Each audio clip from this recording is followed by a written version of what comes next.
It was Friday, July 22nd, 2022. It was summer, and the weather was terrible. Johan Tandberg wanted nothing more than to go home. It was past 3 p.m, and he was about to pull his car away from under the building where it was parked when he heard a loud thump.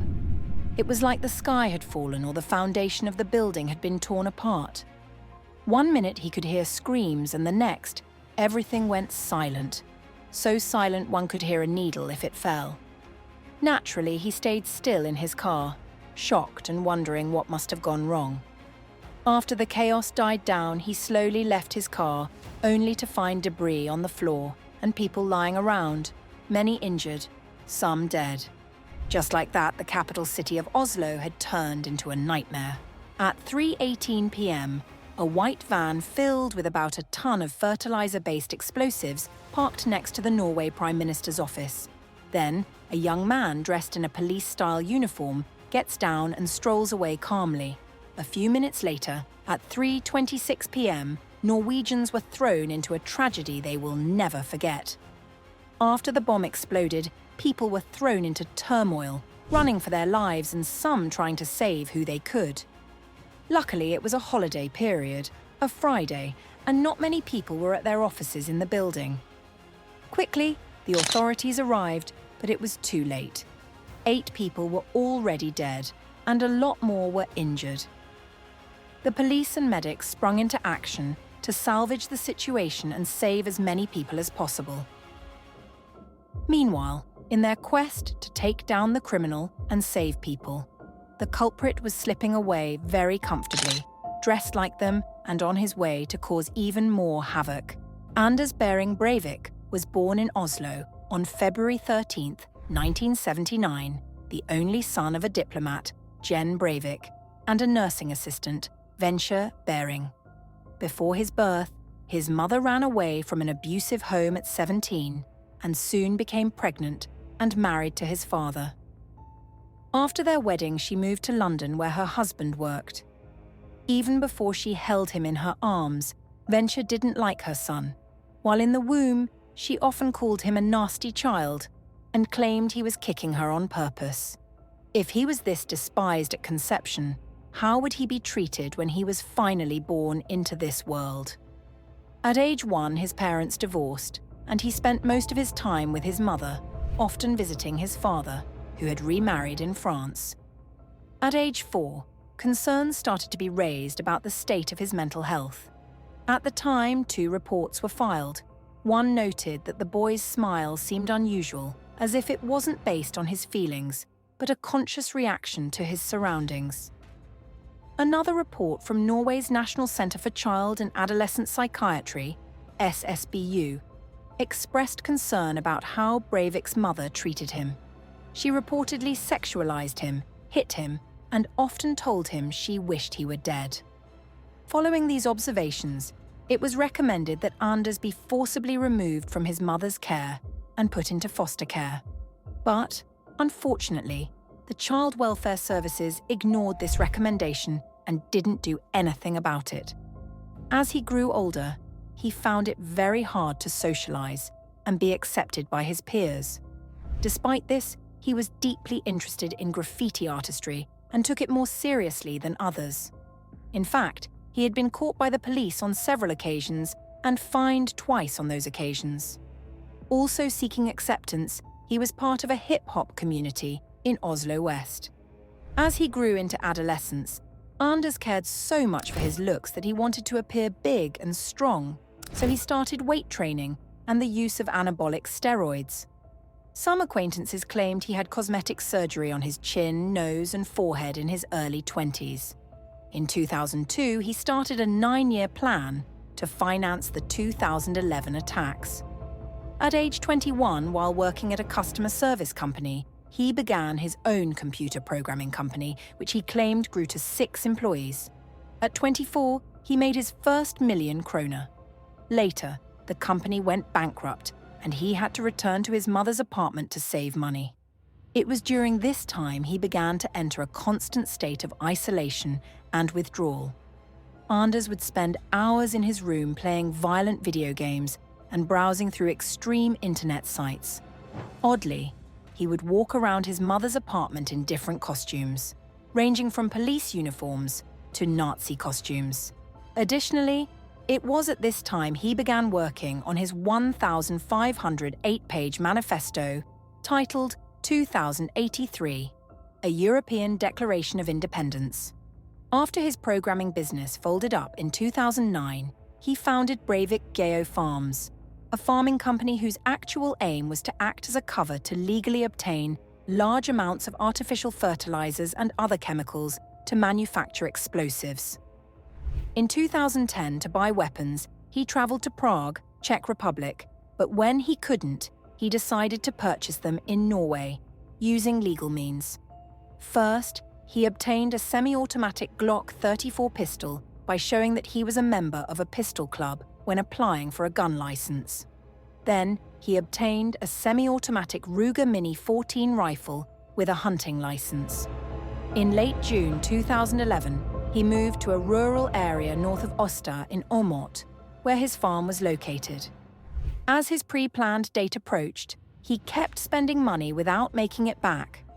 So, on June 23, 2011, a month before the attack, he cleared the balance on his 9 credit cards to ensure he had enough money for his preparations. As the time approached, he closed his windows and finished his final preparations. About 90 minutes before the explosion in Oslo, he emailed his manifesto to 1,003 addresses and proceeded to actualize his 9-year plan.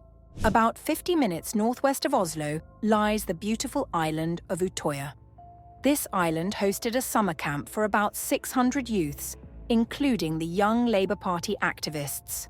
At the time, the youths had just heard of the Oslo explosion, and most of them thought they were in the safest place possible. Unknowingly to them, the island was where the real horror would begin. Disguised as a police officer and using the name Martin Nielsen from the Oslo Police Department, Breivik boarded the ferry MS at a lake about 32 kilometers northwest of Oslo to reach the island of Utoya. At the island, he told the island hostess and camp leader, Monica Bosse, that he was a police officer sent to do a routine check as regards the bombing that just happened in Oslo. Perhaps it was his body language, or Monica just had a hunch. She suspected something was off about him and called the attention of the security officer. In the blink of an eye, Anders had shot Monica and the security guard. After that, he moved closer to the youths and signaled for them to gather around him. Thinking he was a police officer, they gathered around him, and in a split second, he pulled weapons from a bag and began shooting at them. He started to make people to come to him, to make young people... And people went? Yeah. 4 people stood around him when he started to shoot them. Almost at point-blank range? Yeah. The first 2 he shot at point blank, the 2 others started running, so they were shot. And just like that, they were thrown into an hour of horror. He fired the first shot at 5:22 p.m., and by 5:31 p.m., 22 people were already dead. To survive, some of the victims played dead, but Anders would come back to shoot them again. In fear, everyone started running for their lives and hiding in different places on the island. Some ran to the schoolhouse, some in a cave-like opening in a rock, and many dived into the lake to swim to safety. Meanwhile, the police in Oslo had been alerted, and they were trying their best to get to Utoya, but they didn't have a helicopter to take them directly to Utoya, so they had to get in a car, which would take them longer and buy Anders a lot of time, too much time. At 5:40 p.m., he began shooting into the water and killed even more people. At 6:01 p.m., he called the emergency number to surrender and did so again at 6:26 p.m. But very weirdly, he kept shooting between those calls. By 6:08 p.m., 49 people were already dead, and it didn't look like he was stopping anytime soon. As he shot, he would scream, "You will die today, Marxists, liberals, members of the elite." Amidst the shooting, Anders spared the life of an 11-year-old boy whose father had been killed by Anders. His reason? He was too young to die. In addition to the child, he also spared the life of then 22-year-old Adrian because he begged for his life. By 6:35 p.m., when the authorities arrived, Anders willingly surrendered all his weapons even though he had ammunition. But 67 people were dead and more than 100 injured. After a series of tests and evaluations to determine if he was mentally stable, his trials finally began on April 16, 2012, at the Oslo courthouse. On August 24, 2012, Anders Breivik was found legally sane at the time of his crimes and was sentenced to 21 years of preventive detention, which is Norway's maximum penalty. However, preventive detention in Norway allows for indefinite extensions in increments of 5 years, meaning Breivik could remain imprisoned for life if he is still considered a threat to society. As expected, Anders pleaded not guilty and decided not to appeal. His mother, Venture, visited him 5 times before she died in 2013. In 2017, Anders legally changed his name to Fjotolf Hansen, but didn't give specific reasons for this change. In 2023, Anders decided to stop receiving visitors after years of complaining of inhumane treatment and claiming that the prison director wanted to punish him personally. It's not surprising that he has sought parole twice since his imprisonment after taking 77 lives.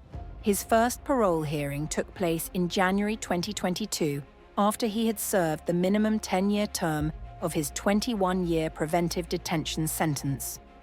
During the proceedings, Breivik claimed to have renounced violence but did not disavow his extremist ideology. Instead, he said he would now pursue his beliefs through peaceful means. Throughout the trial, he made several Nazi salutes, reinforcing concerns about his unchanged ideology. A Nazi salute on Tuesday at the start of a fresh hearing over whether his human rights have been violated. Ultimately, the court denied his request, ruling that he remained a serious threat to society. In November 2024, Breivik applied for parole again, having served over 13 years in prison. Prosecutors argued that his beliefs had not changed and that he still posed a high risk of re-offending.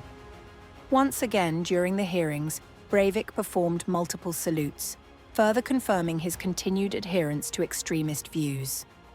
In December 2024, the Ringerike, Asker, and Bærum District Court rejected his parole bid, emphasizing that preventive detention was still necessary for public safety. Till now, Anders Breivik remains in prison, and the lives of his victims and their families remain forever blemished by the horror he caused on the 22nd of July 2011. Please share your thoughts in the comments section, like, share, and subscribe, and remember to tap the notification bell. See you in the next video.